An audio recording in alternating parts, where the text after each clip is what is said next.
வணக்கம். எல்லாம் வல்ல மூகாம்பிகையினுடைய அருளோடு இன்றைய சிந்தனைகள்.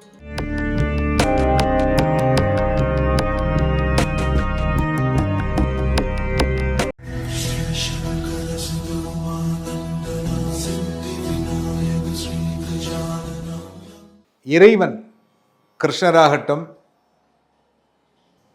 மற்ற கடவுள்களாக இருக்கட்டும், எல்லா இறைவனும் உங்களை நல்வழிப்படுத்துவதற்கே இல்லையா? ஆனா இந்த மனநிலை எப்படிங்கிறது பாருங்க, எப்படிப்பட்ட மனநிலை. ஒரு அரசாங்க அதிகாரி, அந்த அரசாங்க அதிகாரி உங்களுடைய உறவினராக இருந்தால் அவர் கையூட்டு வாங்கி நல்ல வசதியா இருந்தார்னா என்ன சொல்லுவீங்க? நல்ல மனிதர், நல்லா சம்பாதிக்கிறாரு, நம்ம வீட்டு பொண்ணை நல்லா வச்சிருக்கிறாரு, பரவாயில்ல, நல்லா இருக்கிறார், நல்ல திறமைசாலிப்பா அப்படின்னு சொல்லுவீங்க.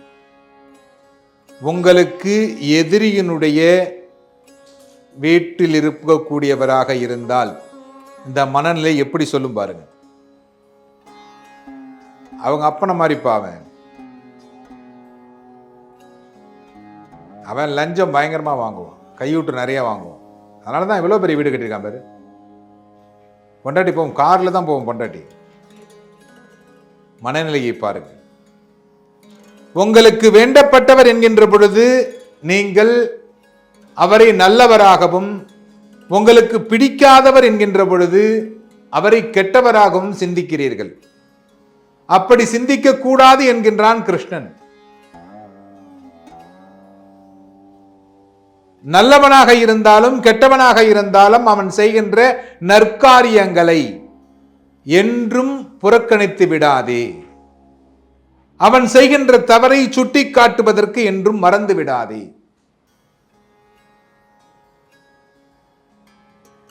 என்னுடைய மகனாக இருந்தாலும் தவறு செய்தால் அதை சுட்டி காட்ட வேண்டும். அப்படிங்கிறது தான் இதனுடைய தத்துவம்.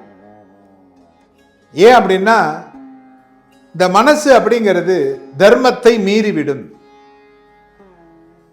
அந்த தர்மத்தை மீறாமல் நீ பார்த்து கொள்ள வேண்டும். ஏன் அப்படின்னா இது அதர்மத்தை நோக்கியே போயிடும். மனிதன் அப்படிங்கிற பொழுது ஆசைக்கு அடிபணியக்கூடியவன்.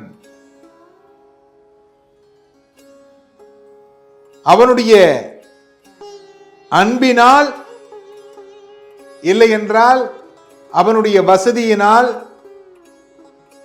அவனுக்கு அடிபணிந்து விடக்கூடாது.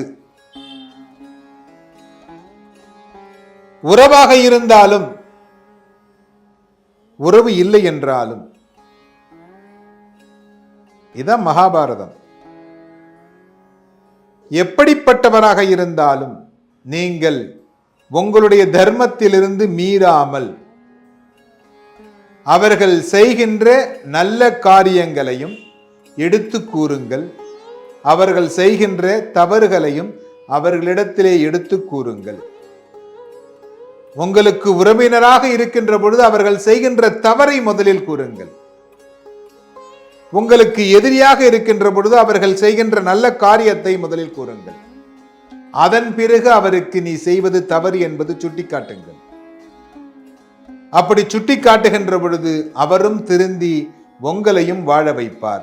நீங்களும் தர்மத்தை மீறாமல் அவர்களும் தர்மத்தை மீறாமல் வாழ்வதை பார்த்து கொள்ள வேண்டும். ஏனென்றால் இந்த சமுதாயம் என்பது நம்மை சுற்றி சுற்றி வரக்கூடிய ஒன்று. இந்த சமுதாயத்தை நாம் பாதுகாத்து கொள்ள வேண்டும். நமக்கு பின்னால் வருகின்ற சந்ததிகளையும் நாம் வழிநடத்த வேண்டும். இதுதான் மகாபாரதம் தெளிவாக எது நடக்கிறதோ அது நல்ல விதமாக நடக்கும் என்று சொல்லியிருக்கிறார். எது நடக்க இருக்கிறதோ அதுவும் நல்ல விதமாக நடக்கும். அப்படி நடக்க வேண்டும் என்றால் நீங்கள் நல்லவர்களாக இருக்க வேண்டும். அப்படி இருந்தால் எது நடக்கிறதோ அது நல்ல விதமாகவே நடக்கும் என்பதை புரிந்து கொள்ள வேண்டும். எல்லோரும் இன்புற்றிருக்க சுவாமிநாத சுவாமியை பிரார்த்தனை செய்கிறேன்.